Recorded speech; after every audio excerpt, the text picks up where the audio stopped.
Hello friends, welcome back to my channel. আশা করি সবাই ভালো আছো, আমিও ভালো আছি। আমার না কাউকে মিথ্যে ব্লেম দিতে ইচ্ছা করে না। আমার সবাইকে বিশ্বাস করতে ইচ্ছে হয় এবং আমি সেটা চাই, মন থেকে চাই বিশ্বাস করতে। কিন্তু কি করব বলো? কিছু না কিছু, কোনো না কোনো জায়গায় একটু না একটু আ সন্দেহের জিনিস এসেই পড়ে। তো সেখান থেকেই শুরু হয় সন্দেহ, এবার তারপরেই শুরু হয় নানান কথা, নানান ব্লেম, নানান দোষারোপ। এগুলো তো চলতে থাকবেই, তাই না? কিন্তু যাকে নিয়ে সন্দেহ করছি, সেটা যখন আমরা বলছি, মনে চেপে রাখছি না। তো সে যদি দেখে বা শোনে সেই জিনিসটা, তো তার উচিত আমাদের সেই ডাউটটা ক্লিয়ার করে দেওয়া, যদি তার ইচ্ছা করে। আমরা কখনো কাউকে ফোর্স করতে পারি না, "ভাই তুমি আমার ডাউট ক্লিয়ার করো।" আমি আমার ডাউট বলছি। এবার সে ক্লিয়ার করলো কি করলো না তার ব্যাপার। কিন্তু আমি তো কিছু দেখছি বা কিছু বুঝছি, তার জন্য আমার মনে এই সন্দেহগুলো আসছে। এবার কিছু সন্দেহ অ অমূলক তো নাও হতে পারে, তাই না? তো আমি কাকে নিয়ে বলছি সেটা তোমাদের আগে বলা দরকার, তাই না? সেটা অবশ্য করেই টিয়াকে নিয়ে বলছি। নাম ধরতে পারছি না। কারণ নাম ধরা সম্ভব নয়। এক তো আমাদের এটা নিয়মের মধ্যে পড়ে। আর দ্বিতীয়ত এটা একদিকে নাম না বলাই ভালো। কারণ কারোকে সহজে লোক আইডেন্টিফাই করতে পারবে না। আসলে কি, আসলে কি, তাই না? এটা কিন্তু তার পক্ষেও ভালো। তার গুডউইল এর পক্ষে ভালো, তাই না? যারা আমরা জানি, যারা আমরা বুঝি তারা তো বুঝবো। অচেনা কেউ বুঝতে পারবে না। এটা হলো তার ফেসিলিটি। তো আমার এর আগের ভিডিওতে টিয়া কিছু কমেন্টস করেছে। তো সেটা দেখে ১ম এই ভাবলাম আমার ভিডিও দেখেছে। সেটা হলো আসল কথা। কারণ ভিডিও না দেখে তো আর কমেন্টস করেনি। তো সেখানে ও ভিডিও দেখেছে এবং দেখিয়ে আমাকে বলেছে যে ও ওর বাচ্চার মাথায় হাত রেখে দিব্যি দিয়ে বলছে যে ও যা বলছে সত্যি বলছে। এখন ও কোনটা সত্যি বলছে সেটা হচ্ছে আসল কথা। যে ও প্রবলেমে পড়েছে সেটা সত্যি? না ওর হাসব্যান্ড ওর সঙ্গে নেই সেটা সত্যি? নাকি আমরা যে বলেছি যে টিয়া বলছে তার হাসব্যান্ডের কিছু বদঅভ্যাস আছে, আমরা সেটাকে মনে করছি টিয়া নাটক করছে, সেটা সত্যি। কোনটা সত্যি সেটা কিন্তু ক্লিয়ার করেনি। ও শুধু বলেছে ও যা বলছে সেটা সত্যি কারণ ওর বাচ্চার দিব্যি দিয়েছে। খুবই খারাপ লাগে। আমি ১ম এই টিয়াকে বলব, যা কিছু হয়ে যাক, দুনিয়া ইধার থেকে উধার হয়ে যাক, আমাদেরও সন্তান আছে, তোমারও সন্তান আছে। এমন কোনো সত্যতা যাচাই করার জন্য নিজের সন্তানের দিব্যি খাওয়াটা মোটেও উচিত জিনিস নয়। কেন? আর কিছু নেই। আমার কথা, আমার সত্যি আমার কাছে। সেখানে আমি বাচ্চার দিব্যি খাবো কেন? এটাই তো প্রধান একটা অন্যায় করেছে টিয়া, যেটা আমি মেনে নিতে পারিনি। যদিও আমি কমেন্টসে ওকে কিছু বলিনি। কারণ আমি এই ভিডিও মারফতেই ওকে বলব বলে ঠিক করেছিলাম। বাচ্চাটা তো একে অসুস্থ। তার দিব্যি খাওয়ার কি প্রয়োজন ছিল টিয়া? কোনো প্রয়োজন তো ছিল না। এটা খুবই একটা মার কাছে অত্যন্ত গর্হিত কাজ বলে আমি মনে করি। হ্যাঁ, আম মানে অনেকেই মনে করে বাচ্চার থেকে প্রিয় কিছু থাকতে পারে না। সেই হিসেবে আমি বাচ্চার দিব্যি দিয়ে বলছি। মানে এটা কোনোভাবেই মিথ্যা হতে পারে না। না, যাই হয়ে যাক, যাই হয়ে যাক। যেমনভাবে আমি পছন্দ করি না কোনো কিছুর অজুহাত হিসেবে নিজের শরীর খারাপের কথা বলা, ঠিক সেরমভাবেই আমি অপছন্দ করি নিজের সন্তানের দিব্যি খাওয়া। বাবা-মারও দিব্যি খাওয়া। কারণ আপনজনের দিব্যি খাওয়ার মধ্যে কি আছে? আমার সততা আমি নিজে। সেটা আমি আমার কাজ দিয়ে বোঝাবো নাকি কারোর মাথার দিব্যি দিয়ে হাত রেখে বলতে যাবো? এটা একদমই, একদমই উচিত কাজ হয়নি এবং অত্যন্ত অন্যায় কাজ হয়েছে। এই কাজটার আমি বিরোধিতা করছি। ঠিক আছে? তো আমার উত্তর কি ছিল? আমি উত্তর দিয়েছিলাম যে, এই পরিস্থিতিতে যেহেতু ও প্রেগন্যান্ট অবস্থায় রয়েছে, একটা ক্রিটিক্যাল সিচুয়েশন এ রয়েছে, একটা ক্রুশিয়াস টাইম এর মধ্য দিয়ে যাচ্ছে। এই সময়ে মহিলাদের অনেক রকম কেয়ারিং দেখাশোনার প্রয়োজন হয়। সেক্ষেত্রে ওর উচিত পরিবারের সকলকে নিয়ে থাকা এবং এসব ঝামেলা ঝঞ্ঝাট থেকে দূরে থাকা। সেই হিসেবে ওর আবার উত্তরও দিয়েছে যে, ও অনেক চেষ্টা করছে বা করেছে কিন্তু পারেনি। এটার মানেটা কি? পরিবার মানে কি শুধু ও শ্বশুরবাড়ির লোকজন? পরিবার বলতে তো বাপের বাড়ির লোকজনও হয়। যেখানে টিয়া একা রয়েছে। একটা বড় বাচ্চা আর একটা মানে না ভূমিষ্ঠ হওয়া বাচ্চা। তা সেক্ষেত্রে ওর উচিত না যে ও লোকজনের মধ্যে গিয়ে থাকুক? এমন তো নয় যে ও শ্বশুরবাড়িতে ওর ঘরে ও কোনোদিন যেতে পারবে না। ছেড়ে দিলাম রাগারাগি হয়েছে, অভিমান হয়েছে, ওখানে গেল না। তা নিজের বাপের বাড়ির দরজাটাও কি বন্ধ আছে? এখন তো স্কুলেরও টাইম না। স্কুলও বন্ধ। তাহলে এই যে ছুটির সময়, এই সময়টা কেন সে একা থাকার ডিসিশন নিল? সে একবারও তার বাপের বাড়িতে যাওয়ার সিদ্ধান্তটুকু নিল না? মনে হচ্ছে না যে কিরকম মানে ডিসিশন এটা? আমার হাসব্যান্ড অত্যন্ত জঘন্য আমাদের ছেড়ে দিয়ে আমাদের একা থাকছে, আমাদের একা রেখে অন্য জায়গায় রয়েছে। কারণ গতকাল যে ভিডিওটা এলো তাতে ও পরিষ্কার বলছে ওর শ্বশুরবাড়িতে এই ২৫শে ডিসেম্বর উপলক্ষে ভালো পিকনিক-টিকনিক হয়। আমরা দেখেছি।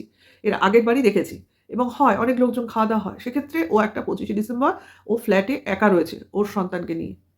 এটা কি করে সম্ভব হচ্ছে? দুদিন আগে যেখানে ওর শাশুড়ি এসে ওর ফ্ল্যাটে থেকে খাওয়া-দাওয়া করে গেল, এত সুন্দর জিনিস দেখালো, সেখানে দুদিন পরেই এক হাসব্যান্ডের কারণে তার শ্বশুর-শাশুড়ি আর তার খোঁজ নিচ্ছে না? এটা কখনো হতে পারে?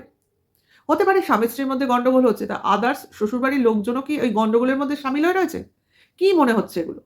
কি মনে হচ্ছে? এটা কি সম্ভব যে দুদিন আগের ঘটনার দুদিন পরের ঘটনার মধ্যে আকাশ-পাতাল ডিফারেন্সেস? এ কি সম্ভব?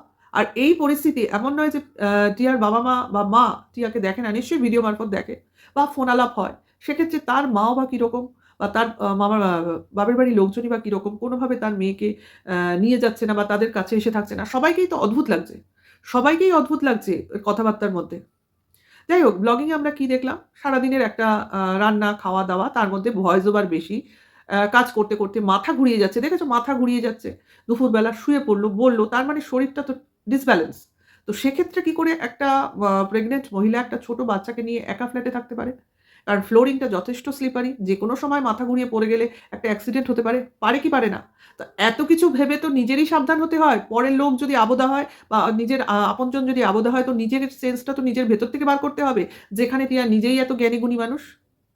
মনে হয় না এগুলো ঠিক হচ্ছে না বা ঠিক দেখাচ্ছে না বা ঠিকভাবে আ মানে জিনিসটাকে প্লেস করা হচ্ছে না? না সবটাই একটু আ বেচারা আ মানে অসহায় গোছের দেখানোর জন্য জিনিসের সিচুয়েশন গুলো ক্রিয়েট করা হচ্ছে? মনে হচ্ছে না? এরপরেও যদি টিয়া এসে বাচ্চার দিব্যি খায়, আমি সত্যিই বলছি আমি অত্যন্ত রাগ করব। এটা কোনো আ বাচ্চার দিব্যি খাওয়ার জিনিস নয়। হাজার দিব্যি খেলেও এটা বিশ্বাসযোগ্য নয়। ঠিক আছে?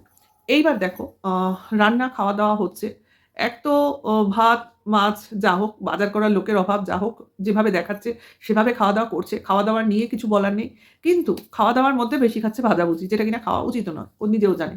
সেখানে লুচি দুবেলা, ছেলে অব্দি বলল, "আগের দিন রাত্রেও লুচি, পরদিনও লুচি?" কেমন লাগছে? মানে ছেলেটাও খেতে চাইছে না, কিন্তু করছে। আচ্ছা তার মধ্যে আ ডাল, কতগুলো শাক, ডিমের অমলেট যা হোক খেলো তো খেলো। তারপরে কি হলো? না ডেকোরেশন। বাচ্চারা বায়না করে নিশ্চয়ই। আ বাবা যেখানে নেই, মা সেখানে আপ্রাণ চেষ্টা করছে বাচ্চাটাকে স্বাদ দিতে, তার মনোরঞ্জন করতে, একটা ক্রিসমাসের আবহাওয়া তৈরি করতে। এটা ব্লগিং এও লাগে, বাচ্চাকেও খুশি করা হলো, একটা কনটেন্ট হলো। আচ্ছা, সেই জিনিস সাজাতে, সাজাতে কি বলল? সেই জিনিসটা তোমাদের খেয়াল করতে হবে। হাসব্যান্ডের উদ্দেশ্যেই বলল যে, "এই দিন হাসব্যান্ড ওর সঙ্গে নেই। অর্থাৎ ওরা ৩ জন এক জায়গায় নেই। খুবই খারাপ লাগছে। আগামী বছর যাতে তারা ৩ জন, ৪ জন একসাথে থাকতে পারে তার জন্য ভগবানের কাছে প্রার্থনা জানালো এবং আমাদের ভিউয়ার্সদেরও বলল যে এটা যেন হয়। সবাই প্রার্থনা করো। ও প্রার্থনা করছে। তো আমরা অলওয়েজ চাই বাবা থাকুক তার সন্তানদের সঙ্গে এবং হাসব্যান্ড থাকুক তার ওয়াইফের সঙ্গে। কখনোই আমরা আলাদা দেখতে চাই না। কাউকেই দেখতে চাই না। আজকে টিয়া নয়, ওদিকে আদার্স অনেকেই আছে এই প্রবলেমগুলো দেখাতে চায়। তাদের ক্ষেত্রেও একই আমাদের সিদ্ধান্ত। কখনো চাইব না কোনো সংসার ভেঙে দুটুকরো হয়ে যাক। সেক্ষেত্রে টিয়ার কি মন্তব্য? এই ঝামেলা ৯ বছর ধরেই ও ভুগছে। যাই হোক, যে ঝামেলাই হোক। হাসব্যান্ড ওয়াইফ এর যে একটা সংগ্রাম সেটা।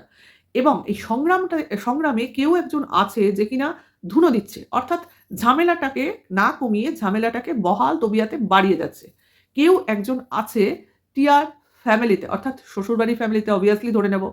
ঠিক আছে? কারণ হাসব্যান্ডের পক্ষের কেউ যে কিনা টিয়ার থেকে তার হাসব্যান্ডকে দূরে রাখতে চাইছে। এটাই হলো আজকের ধামাকা খবর। কেউ একজন আছে।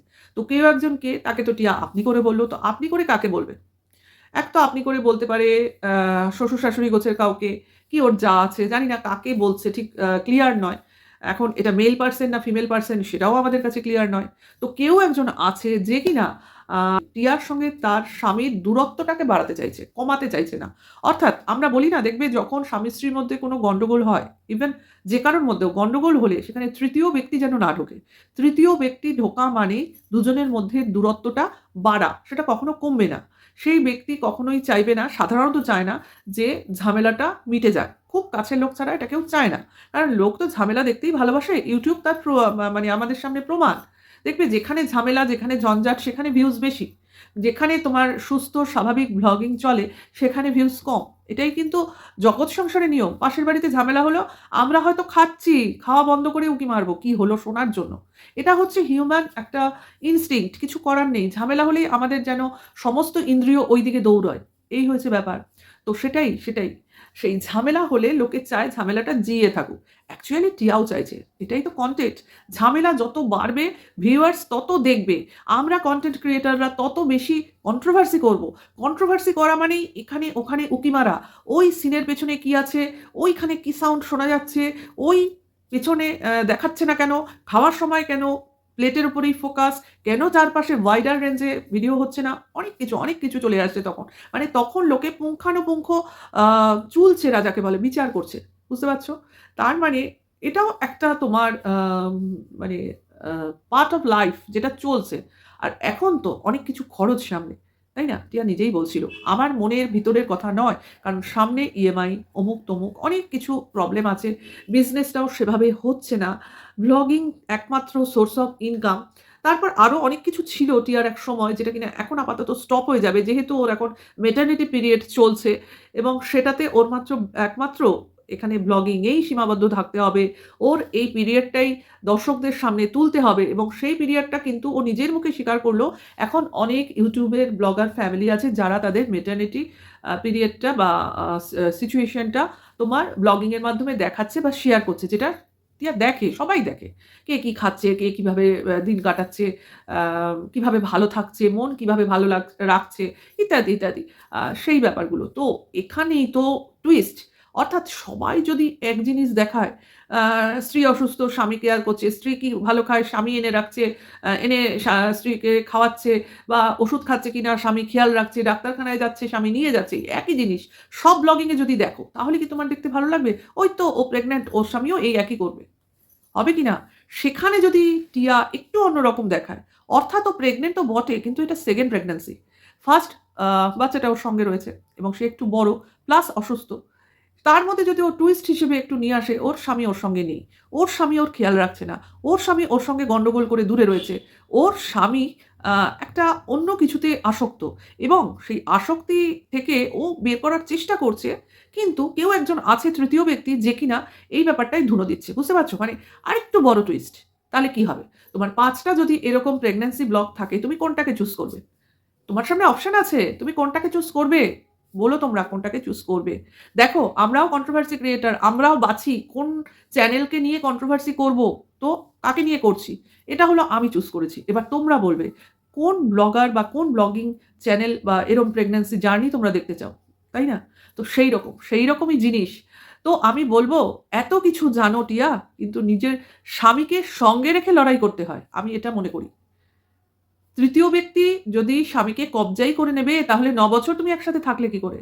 তৃতীয় ব্যক্তি তোমার স্বামীর কান ভারী করলে তুমি দ্বিতীয় প্রেগন্যান্সি জার্নিতে সায় দিলে কি করে? অনেক কিছু বড় আ কোয়েশ্চেন আমাদের সামনে চলে আসে, তাই না? এক কথায় এত কিছু শুনলে আমাদের কি হবে? কি মনে হবে? যে টিয়ার স্বামীর মতো বাজে কেউ হতে পারে না। একটা মানে কি বলবো? মেরুদণ্ডহীন ছেলে হিসেবে মনে হবে। কারণ এই সময় হাজার রাগ, অভিমান যাই হোক না কেন, কোন স্বামী তার স্ত্রীকে ছেড়ে যেতে পারে না। কোন স্বামী। কারণ এটা হলো খুব একটা প্রেশিয়াস টাইম যে সময় তার স্ত্রী তার সন্তানকে জন্ম দিতে চলেছে। তাহলে সেই সময় যদি কোনো স্বামী মুখ ফিরিয়ে দূরে থাকে, স্ত্রীর কোনো দেখভাল না করে, যার সঙ্গে আবার একটা অসুস্থ ছেলেও রয়েছে, তার কথাও খেয়াল রাখতে না পারে যে আমার স্ত্রী কি খাচ্ছে, আমার ছেলে কি খাচ্ছে, আমার বউয়ের ওষুধ ঠিকমতো খাচ্ছে নাকি, যতই ব্লগিং দেখাক, রাত্রিবেলা ঘুমের ঘোরে যদি অসুস্থ হয় তখন কি হবে? এই চিন্তাভাবনা যদি সেই স্বামীর না থাকে, তো সেই স্বামীর থাকার থেকে না থাকা ভালো। তোমরা কি বলবে? আমি তো এটাই বলব। এরপরে আরো বলব, যদি খুব তাড়াতাড়ি জিনিসটা না মিটে যায়। কারণ আহ টিয়ার চ্যানেলটা তার স্বামী-স্ত্রী দুজনেরই। ঠিক আছে? সেখানে একা টিয়া শুধুমাত্র ও মেইন রোল পার্ট করবে সে তো হতে পারে না, তাই না? আমার তো মনে হয় টিয়া যেমন কন্ট্রোভার্সি দেখে তার হাসব্যান্ডও দেখে। তো তার হাসব্যান্ডের উদ্দেশ্যেও বলব, এটা ঠিক জিনিস হচ্ছে না। মানুষের হায় লাগে প্রেগন্যান্সি পিরিয়ড এই সময় না কোনো ২ নম্বরই চলে না। নিজের ইমেজ ক্লিয়ার রাখতে হয়। কারণ আমাদের বাবা-মাদের অনেক কিছু স্যাক্রিফাইস করতে হয় নিজের সন্তানদের ভালোর জন্য। এটুকু তো অন্তত ঘটে বুদ্ধি থাকা উচিত রে ভাই। পয়সা সবকিছু হতে পারে না। পয়সা আ তোমার কি বলবো? সুখ স্বাচ্ছন্দ্য এনে দিতে পারে। কিন্তু মনে শান্তি এনে দিতে পারে না। যাই হোক, এত কিছু বলার মধ্যেও একটা জিনিস তোমাদের বলে যাই, যেটা আমি একটি ভিডিওর মারফত জেনেছি এবং আমিও সেই ভিডিওটায় ভিজিট করেছি, তোমাদের সেইটাকে শেয়ার করব। জানি তোমরা জেনেছো কি জানোনি। টিয়াকেও বলব যদি দেখে, অবভিয়াসলি দেখবে মনে হয়, কমেন্টস যখন করেছে নিশ্চয়ই দেখবে, ওকে তো আমি মেনশন করি। তো সেই জন্য বলব, আ যে ভিডিওটা তোমার 25শে ডিসেম্বরের দিন এসছে, তার আগের দিনের ভিডিও। সেই ভিডিওতে, ঠিক আছে? 18 মিনিট 24 সেকেন্ডে কার গলার সুর শোনা গেছে, টিয়া? ছেলে গাইবে বলে ছেলেকে বলা হচ্ছে গাও, গাও। কিন্তু ছেলের গাওয়ার ঠিক আগের মুহূর্তে একটা গানের সুর শোনা গেছে। পুরুষ কণ্ঠের গানের সুর স্টার্টিং এ শোনা গেছে। কার গলার স্বর ছিল ওটা?